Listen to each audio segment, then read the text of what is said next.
Wow. So I'm going to ask you some very simple questions, and I'm going to start with the simplest of the lot. Yeah.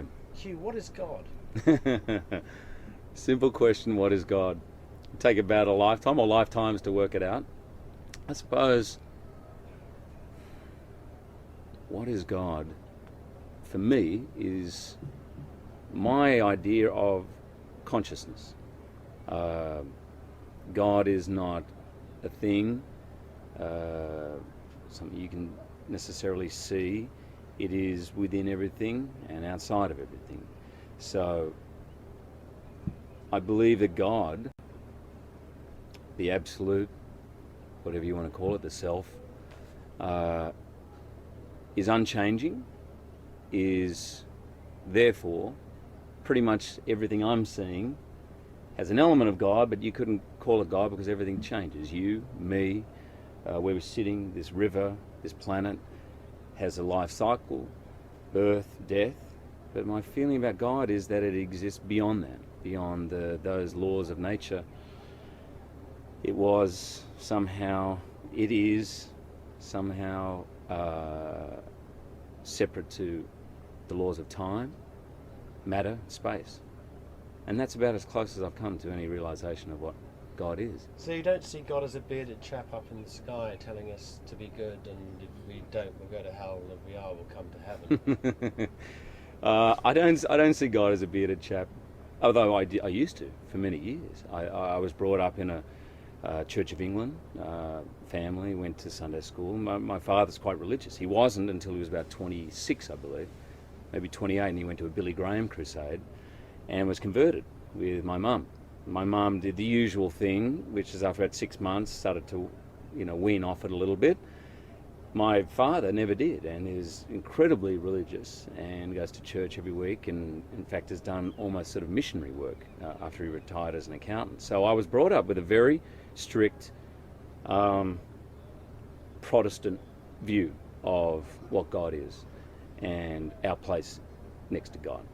And that consisted of some deity, a guy with a beard, telling us what to do, marking us on our behaviour, and hopefully granting us entrance into heaven. I think around about 14 or 15 was when I started to kind of, and I by the way, I fully bought it. I would say I was a born-again Christian. And I remember at the time, in fact, someone saying to me, most of you who are here at church, by the time you're 21, 22, will fall away from this. And it's a sad fact, but very few will stay on that narrow path.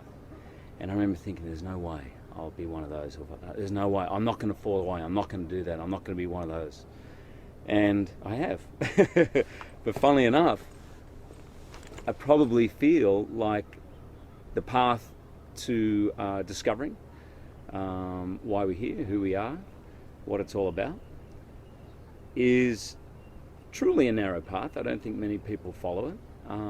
But around 14 or 15 was when I thought my father's idea and this church's idea of what God is just doesn't make sense. How can only 5% of the world be admitted into heaven under these laws? Why is it that they're largely wealthy white people are the only people sort of heading there? Why aren't the Buddhists going? That's what started me to question. That's where the questions. This just doesn't make logical sense to me. Why? There's too many questions unanswered, and every time you put forward, when I was 15, say, or 16, every time I put forward the question, it would either come back to me as, well, the Bible says, or have faith. You just have to have faith. And so around about that age, I thought, it's not good enough for me. The idea of just have faith. If I have a question, I should feel sated. I do believe there is an element of faith to life. There's an element of God is unexplainable.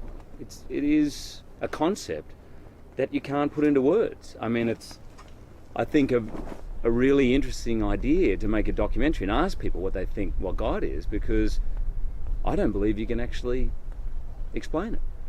I mean, throughout the history of man, I wouldn't say I'm an expert. I've read quite a bit of Joseph Campbell, and he was the one who kind of has disseminated all these myths from all these cultures from all time.